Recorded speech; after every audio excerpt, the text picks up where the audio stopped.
आज की बात अब हर शाम सोमवार से शुक्रवार 8:30 बजे से। एसआईटी राम मंदिर दान चोरी को लेकर लगातार जांच कर रही है। आज की अपडेट यह है, हमें सूत्रों से पता चला है कि एसआईटी ने एक हार और एक चरण पादुका को लेकर पूछताछ की है। एक हार और एक चरण पादुका प्रभु श्री राम के चरणों में अर्पित किए गए। पुजारी को बुलाकर जब पूछा गया कि वो चरण पादुका और हार जो प्रभु श्री राम को चढ़ाया गया था वो कहाँ है, तो पुजारी की तरफ से कहा गया कि वो उन्होंने टिन्नू यादव को दे दिया। जब टिन्नू यादव से इस हार और चरण पादुका के बारे में पूछा गया तो टिन्नू यादव ने कहा कि आभूषण के प्रभारी केडी तिवारी को वो हार और चरण पादुका गलाने के लिए सौंप दी गई। लेकिन केडी तिवारी का कहना है कि उन्हें इस तरह का कोई हार या चरण पादुका की ना तो रसीद प्रस्तुत कर पाए, ना उसके गलाने के कोई सबूत दे पाए। यानी कुल मिलाकर जो दान पात्र में या फिर सीधे चढ़ाने के तौर पर पुजारी को आभूषण अर्पित किए जाते थे, उनको टिन्नू यादव ही रिसीव करता था।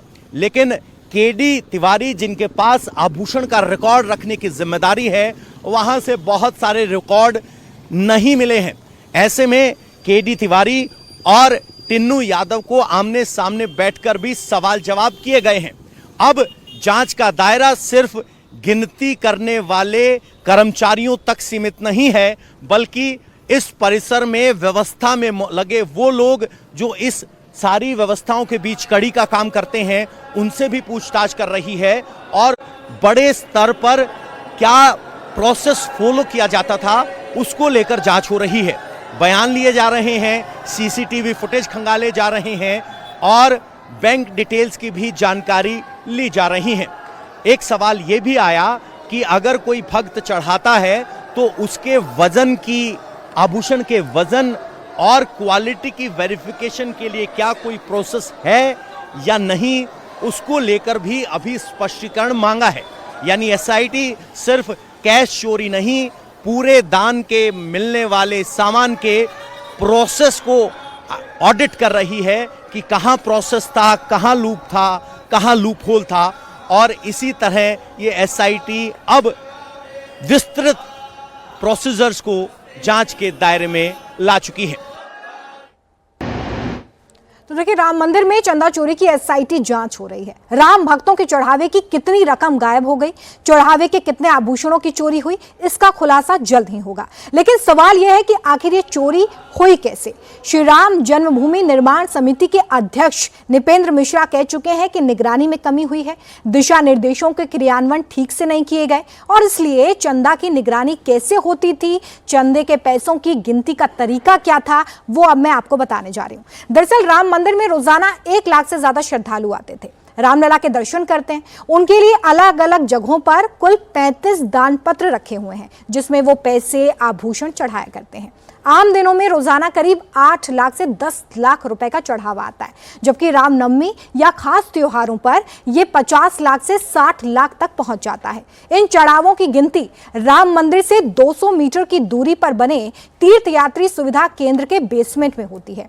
इनकी गिनती हर दिन 2 शिफ्ट में हुआ करती है। पहली शिफ्ट सुबह 8 बजे से दोपहर 2 बजे तक होती है और दूसरी शिफ्ट दोपहर 2 बजे से रात 8 बजे तक चलती है। हर शिफ्ट में 20 कर्मचारी चंदा की गिनती करते हैं और उसका पूरा प्रोसेस फॉलो करते हैं। अब मैं आपको चंदा गिनती के सिस्टम की निगरानी के बारे में बताती हूँ। राम मंदिर में चढ़ावे में कितना पैसा आया, कितने आभूषण आए, ये सब की निगरानी की जिम्मेदारी श्री राम जन्मभूमि ट्रस्ट के मेंबर अनिल मिश्रा की है।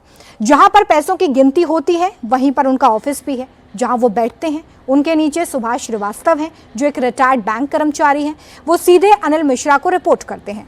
सुभाष श्रीवास्तव को दोनों शिफ्टों में अलग अलग शिफ्ट इंचार्ज रिपोर्ट करते हैं। हर इंचार्ज के भीतर 5-5 सुपरवाइजर भी काम करते हैं। हर सुपरवाइजर के अधीन 4 कर्मचारी होते हैं। सभी कर्मचारी एसबीआई के स्टाफ या फिर संविदा कर्मी होते हैं। हालांकि इसमें अक्सर ट्रस्ट के पसंदीदा लोग ही हुआ करते हैं। दान पत्र तभी खोला जाता है जब सभी कर्मचारी मौजूद हों। गिनती के बाद सभी चढ़ावे को कंटेनर में रखा जाता है और इस पूरी प्रक्रिया की, इस पूरे प्रोसेस की बाकायदा सीसीटीवी से निगरानी भी की जाती है। ड्यूटी के दौरान बाहर कर्मचारियों को बाहर जाने की अनुमति नहीं होती है। सिर्फ बाथरूम और खाना खाने के लिए ही वो बाहर जा सकते हैं। खाना भी उन्हें हॉल में ही बने भोजनालय में करना होता है। यानी कि दिशा निर्देश तो सख्त हैं, लेकिन उसकी इम्प्लीमेंटेशन क्रियान्वयन में गलती हुई है, जिसकी वजह से ये चंदा चोरी हुई है।